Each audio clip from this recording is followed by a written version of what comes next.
mas que serão informações que serão repassadas para que as pessoas entendam o tamanho do problema na mão de um país que... Então tem que ser um pouco. Mas, pra gente até mudar um pouquinho de assunto, você falou uma coisa interessante no off aqui, Ah, que você falou com acho que um major, um militar de Israel. isso, hoje a gente falou. E agora é o assunto que tá em alta aí. Gente Sim. achando que isso aí vai escalar pra uma guerra mundial, acho que não chegar tanto. Mas o que você ficou sabendo desse Não, militar o de que foi Israel muito interessante, né? Ele é um brasileiro, que mora lá? que mora lá, ele está em Israel já há muitos anos, e ele contou, o nome dele é o Major Rafael, e ele trabalha ele está no exército israelense. Então, o avô dele é um sobrevivente de Auschwitz, vem para o Brasil, ele até agradece muito, ele fala, olha, o Brasil recebeu meu avô, né, eu tenho uma gratidão enorme. E hoje ele voltou, né? A família regressou para Israel e ele mora lá. E ele faz parte do exército israelense. E ele veio explicar toda, né, a estrutura, né? Como é que por que esse ataque aconteceu e como ele aconteceu. O que ele explicou é o seguinte: é uma guerra no sentido de que o alvo dela é militar, Sim. tá? Então, em nenhum momento era para atacar civis Sim. ou, enfim, criar, né, vamos dizer, né, ali uma desestrutura entre os civis do Irã, mas que era para atacar, assim, os pontos, né, ali chaves, porque eles já tinham a informação que em uma semana, entre uma semana e 10 dias, o Irã seria capaz já de montar essas ogivas nucleares. E eles Nossa. entendem que Israel seria o alvo do Irã. Ou seja, dito isso, inclusive como o Irã não respeitou os acordos, Sim. né? Então ali acabou. Parece que o Trump também já tinha dado ali um ultimato, falou: olha, os seus 60 dias já terminaram, estamos no dia 61 e vocês não estão respeitando os acordos. Aí ele vai contar, né, toda essa estrutura, né, do serviço secreto israelense, que é a Mossad, Sim. que a informação que a A gente tinha inteligência, né? recebido é que eles já estavam há 18 meses ali, né, nesse trabalho de infiltração, de colheita de informação, e o que ele explica é que eles já estavam há muito mais tempo, e realmente é um dos... Eu acho que ele é o melhor serviço secreto do mundo, Sim. é a Mossad. Os caras, né, aquelas pessoas que trabalham ali, que são homens e mulheres, são fora da curva. Aquele episódio do Pager foi maravilhoso demais. E eles estão todos em solo ali inimigo, eles estão em solo iraniano. Sim. Então, o que para eles foi muito importante? Porque o ataque nasce de dentro para fora, ou seja, eles conseguiram ali quebrar toda uma estratégia deles. É lógico que é o que ele falou. Eles estão hoje capacitados, né, a reproduzir isso, porque não é que eles eliminaram vários alvos ali, vários cientistas que tinham o Sim. controle, né, dessa ciência, dessa tecnologia, mas isso não significa que outras pessoas não tenham. Mas o mais importante para eles foi conseguir ter o controle do espaço aéreo. E isso, então, tudo que eles foram colocando como metas nesse ataque, vamos dizer, né, em relação ali ao Irã, foi dando certo. Sim. No sentido, foram em cima das instalações, pegaram os alvos militares, que eram as cabeças que estavam vamos dizer, nessa estratégia, né, de fazer a coisa acontecer, porque, para as pessoas entenderem, você tem os alvos militares e os alvos religiosos. O Khamenei é um ditador, mas ele é religioso. Sim. E no A acordo, teocracia, né? no acordo entre os Estados Unidos, inclusive porque os Estados Unidos tinha conhecimento desse ataque desde o início, o que ficou pedido é que os alvos religiosos não fossem atacados, porque isso poderia, sim, escalonar para uma guerra, Sim. porque aí você sai do universo militar, de estratégia militar, e você entra num outro universo que ele é imparável, que é o religioso. É que não dá também pra dissociar, né?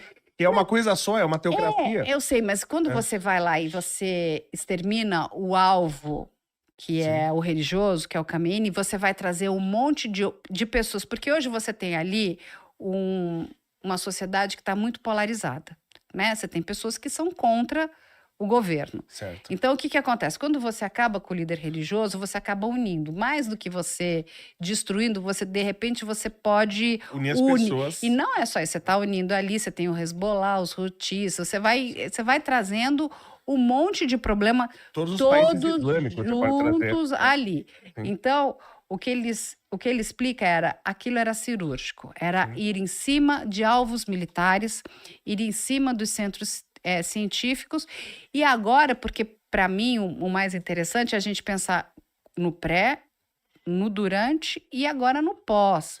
Porque esse pós é muito importante, porque o que ficou explicado é que não se acabou tudo. Não, de jeito nenhum.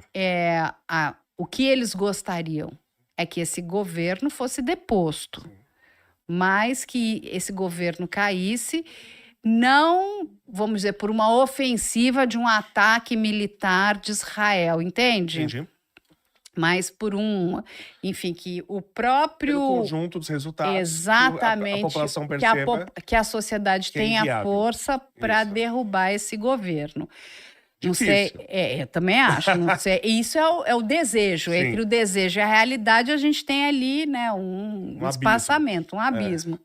Mas o que ele ficou muito contente, o Major Rafael, é que o espaço aéreo é deles. Ele falou isso muitas vezes. O espaço aéreo é nosso. Isso realmente ficou O comprovado. espaço aéreo do Irã, todo o espaço aéreo do Irã, E de tudo. Por exemplo, porque isso... do Irã até Israel. Eles têm sistemas de monitoração de mísseis e assim, é o que ele falou. Acho que o sistema deles conseguiu derrubar 92%. Esse O número Iron Dome, é muito grande. Sim. Ou seja, a ofensiva do Irã contra eles veio meio que por água abaixo. E aí ele até fala, né? Eles acabaram, quando eles conseguiram furar ali um pouco a ofensiva, eles não atacaram alvos militares, eles atacaram alvos civis. Sim. Entende? Então mostra A de resposta novo. foi Não é uma resposta, não, vou atacar alvos Sim. militares de Israel. Não, eles atacaram qualquer alvo Sim. que eles conseguissem alcançar.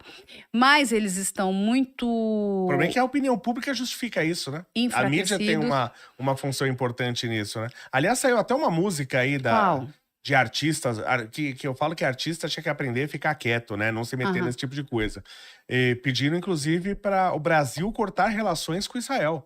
Não, mas isso não... É um absurdo. Por isso que eu falo, artista tem que fazer arte, né? E ficar um pouco quieto sobre isso. Eu não vi, isso é lamentável, porque assim, a gente tem que entender, de novo, a gente está falando, quando ele conversou com a gente ali, ele traz uma questão que é o medo.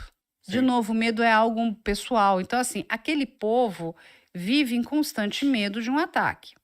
O que você seria capaz de fazer para se proteger do ataque? Eles tinham informações bastante precisas e, de novo, é o melhor serviço secreto do mundo. Um dos ataques mais precisos da história.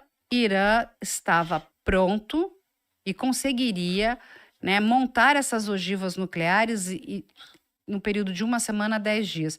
Então, eles tinham uma janela ali de tempo muito curta para que isso não acontecesse. Eles deram uma bagunçada grande no tabuleiro. É o que ele fala. Eles também não são arrogantes. Acabou. Lógico que não. Isso tudo pode ser reconstruído? Pode, se continuar com este governo. E é lógico, o governo do Irã está com ódio, porque foi atacado e, de novo, atacou quem? Atacou o núcleo duro militar deles, né? Mas você viu o que saiu, inclusive, no X do governo do Irã? Falou, lembre-se, algo mais ou menos assim, lembre-se que nós não começamos. E dizendo que Israel atacou primeiro. O que não é verdade. Porque quem financiou o ataque de 7 de outubro foi o Irã. Então o Irã, na verdade, começou isso aí. Major, esse militar israelense, ele trata esses dois eventos de forma distintas. Ele fala, não podemos misturar, e se a gente for misturar, a gente vai cometer um erro. São 2 eventos distintos. É lógico que ele diz aqui, temos, acho que são 150 ainda israelenses para serem resgatados, que ainda estão em poder do Hamas, e o outro era uma outra questão, que era uma questão de uma estratégia militar, que eles tinham que acabar com aquele poderio, com Sim. aquela ofensiva, inclusive porque não respeitaram os acordos, os tratados. E assim, aí o que temos de um lado? Temos os Estados Unidos que apoiam Israel, temos ali a China e a Rússia que apoiam, a princípio, o Irã. Eu acho que por tudo, e aí é um achismo meu, tá, gente? Pelas informações, não é a minha área tão de atuação, mas a informação que o Major nos passou é que não deve ter nenhuma entrada dessas grandes potências, que a questão vai ficar muito territorial entre esses dois Os quadros econômicos dão a países. entender isso também. O que acontece? Israel precisaria de um sistema, porque algumas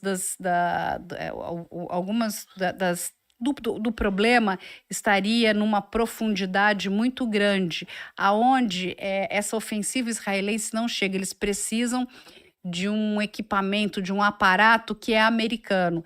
Então a gente não sabe se os Estados Unidos vai repassar esse tipo de tecnologia, a palavra correta é essa, para que eles pudessem fazer essa ofensiva que estaria num ponto bastante profundo ali. Então, mas eles são muito bons, porque agora vai começar um outro... Não é à toa que é o povo que mais ganhou o prêmio Nobel. Não, eles são muito bons. Assim. Não é à toa. Eu vou te falar, eles são muito bons, assim, a quantidade de informação precisa que eles tinham, e o que o próprio Major explica, que no momento, que agora não é o momento, mas que muitas informações virão a público do tamanho, né, do problema nuclear que estava ali na mão do Irã, né? Que ele falou, ainda são informações que precisam ficar de forma sigilosas por várias questões ali militares, né? De estratégias militares deles, mas que serão informações que serão repassadas para que as pessoas entendam o tamanho do problema na mão de um país que realmente não existe democracia, né? Sem dúvida. Ali não é um país democrata, não é um país que tem democracia, é um país muito complicado. Eu acho curioso, né? Por esse respeito que você tem às mulheres e homossexuais e a quantidade de mulheres e homossexuais apoiando o Irã. Isso que eu acho maravilhoso. São coisas que eu também não consigo entender. Eu Uma não mulher consigo te trazer essa resposta, porque os direitos... E parar para pensar que quando você olha pro Irã, em 1970, as mulheres usavam mini saia. Sim, é porque foi depois da Revolução Islâmica, Então, assim, 79. mulheres lindas, todas modernas, de mini saia. E a mulher iraniana, ela é bonita. Eu adoro a história do Irã, desde da época de Ciro. Olha ela com aquele hijab, né? Que tudo bem, tem mulheres que querem usar aquilo porque tem uma questão religiosa, mas é uma escolha sua. Sim. Mas outra coisa é uma escolha imposta, né? Que não é uma escolha, né? É uma imposição. Mas se você pegar a história de 2.600 anos, que amanhã eu vou estar no Pânico lá, se der tempo eu vou contar essa história lá. Porque é uma história que eu gosto particularmente do ponto de vista de ciência, de toda a ciência que foi criada naquela região. Foi tudo destruído depois da Revolução Islâmica em 1979. Que o pessoal conseguiu destruir tudo isso. É muito triste, porque assim, quando a gente pensa, né, o Irã é a Pérsia, né? Sim. É que, na verdade, o Irã sempre foi Irã. Quem chamava de Pérsia eram os gregos. Porque eram duas cidades famosas, que era Persépolis. É que para as pessoas ligarem, sim, né? uma coisa ou outra. Assim, você vê a quantidade de cultura, né? Os tapetes persas. De informação. Sim. É um povo incrível. Por isso que, do ponto de vista de ciência, eu gosto. É que, assim, para os iranianos, o Irã sempre foi Irã. Nunca foi Pérsia. Né? Para os ocidentais. Isso, por causa dos gregos. Aliás, deixou de ser Pérsia para os ocidentais, acho que meados do século XX, que eles pediram para a ONU. A gente é Irã, a gente não é persa. E tinha duas cidades famosas, acho que eram as mais famosas, que era Persépolis e Passárgada, que eu até brinco, falo, o brasileiro ele não tem, aí você como jornalista deve gostar, mas eu falo, o brasileiro ele não tem contato nenhum com poesia, via de regra. Ele tem a poesia mais conhecida aqui no Brasil, todo mundo recita errado, que é aquela batatinha como nasce, que é espalha ramas pelo chão, e todo mundo fala esparrama pelo chão. Ah, tá. Que acho que até quem escreveu isso aí foi o Silvio Romero, né? Escreveu um compilado de coisas, então essa é a mais famosa. E a Ela outra. Oi? tem uma coisa linguística, né? Então eles trocaram, é Eles isso? trocaram de ignorância mesmo, né? E Batatinha, quando nasce, o certo é Foi a- espalha a rama pelo chão. E menininha, quando dorme, a princípio, acredita-se que era mulatinha, que era até um resquícios ainda da escravidão, Tá. que talvez isso Essa venha... parte eu não sei. É. E a outra, que eu falo que é uma das mais conhecidas, é justamente relacionada à Pérsia. Que é, vou-me embora para Passárgada, lá sou amigo do rei, lá tenho a mulher que quero, na cama que escolherei. Né? Tem o harém, né? Essa é do Manuel Bandeira, até de um livro dele que é Libertinagem, se eu não me engano, um livro de poemas. Que até nem gosto tanto, mas essa poesia Então, eu mas gosto. é assim, é muito interessante, porque a gente olha, né, no que se transformou aquele país com tamanha ditadura, Mas do né? que a gente tem que ter medo, então? Porque se ela mudou por causa do islamismo, do que a gente tem que ter medo? Mas eu acho que é mais do que, não é só o islamismo ali, ela tem uma questão religiosa, né, Sim. de imposição, inclusive até já conversei com várias pessoas da cultura islâmica que existe uma má leitura do próprio, né, vamos Da dizer, Torá. do Corão deles, Ah, né? do Corão, perdão. E aí o que acontece? Que em nenhum lugar está dito que a mulher tem que ser subjugada daquela forma, né? Então, e é de uma burrice, eu vou te falar, porque assim, olhando, né, Israel e Irã, Israel é muito mais inteligente, porque quando você para pensar que toda a população israelense é obrigada a passar pelo serviço militar, não interessa se você é homem ou se Sim. você é mulher. Então é o seguinte, você é um cidadão, você, entendeu? Precisa estar aqui de fato quando a gente precisar de você. Quando o outro país pega e está subjugando a mulher, colocando ela num plano inferior, olha a quantidade, vamos De dizer, gente de que você tá gente que perdendo. você está perdendo. Porque Sim. quando você perde os seus cabeças, os homens, né? Sim. Você está deixando toda uma população acéfala ali, Sim. né? Que está anos naquela escuridão, Sim. anos fechada naquela cultura do aprisionamento, do medo, de Sim. não sabe fazer nada, de não pode caminhar sozinha. Isso é muito ruim. Sim. Eles perdem muito. É de uma Muito. burrice, assim, ímpar. E nem precisa pensar na questão militar. Porque, por exemplo, as mulheres não foram para a guerra pelos Estados Unidos na Segunda Guerra Mundial, mas quem que cuidou das indústrias? Foram as mulheres, quando os homens foram para a guerra. Então você perde um potencial humano absurdo quando você exclui a mulher da sociedade. Você É muito, burro. é burro. É Sim. burro, É. porque assim, você tem que olhar para aquela pessoa como um ser humano, independente do gênero dela. Mas só da todo gente ter que mundo- falar isso já tá alguma coisa errada. Não, Né? e Falar aí- que eu tenho que olhar pra mulher como ser humano. Não, mas ela não é olhada. Sim, sim, naquela, entendo. naquela região, ela não é olhada. Mas olha o absurdo que a gente Ela chegou. é algo que, assim, ela não tem voz. É que o pessoal que fala assim, né? Não, porque interpretaram errado, tal, o islamismo não é isso. Eu falo, tá, mas é igual o pitbull. Fala, não, gente, o pitbull, o problema é a criação. Mas é sempre um pitbull matando alguém. Nunca é um pastor alemão, né? Nunca é um outro cachorro. É igual assim, eu nunca vejo... Porque ela é um pincher, né? É. É? Não, mas nunca é nenhum Doberman, né? Fala assim, não, são os radicais islâmicos. Mas nunca tem um radical budista? Nunca tem um radical cristão? É sempre muçulmano? Deve ter alguma coisa errada com essa religião, não é possível. Não, tem muito fundamentalismo, né? Tem muitas coisas ali que... Mas tem no judaísmo, não tem um radical judeu explodindo os outros, você entendeu? Ah, graças a Deus. Então, isso que eu tô falando. Fala assim, não, mas estão interpretando errado. Mas é sempre o muçulmano? Mas da mesma forma que nós vamos encontrar aqui também nos cristãos más interpretações, né? Que as pessoas Sim. interpretam... Mas não estão explodindo os outros por aí, né? Mas estão fazendo coisas horríveis Ah, também, sim, né? sem dúvida. Cometem crimes que... Olha que eu vou te falar, né? Não Oh. estão em guerra. Mas a Sim. gente tem outro tipo de guerra, Leonardo. Sim, concordo. A nossa guerra aqui que também não é para a gente menosprezar. A gente Sim. vive num país que é muito, infelizmente, inseguro. Sim, Ele é muito inseguro para as mulheres, sim, ele é muito inseguro para as crianças, sim. né? Ele é muito inseguro enfim, para várias pessoas. Que a gente acostumou, né, com a segurança. Mas se morrem mais pessoas assassinadas um ano no Brasil do que se morreu em 20 anos de guerra do Vietnã de soldados americanos. Então, tá certo, Né? né? Não, Tá errado. totalmente errado. Entendeu? Então é isso É. que a gente tem que parar para pensar. É que a gente acabou se acostumando. Isso é horrível Sim. quando você se dessensibiliza e acha, né, que a gente começou a normalizar essa violência. Essa violência não é algo normal.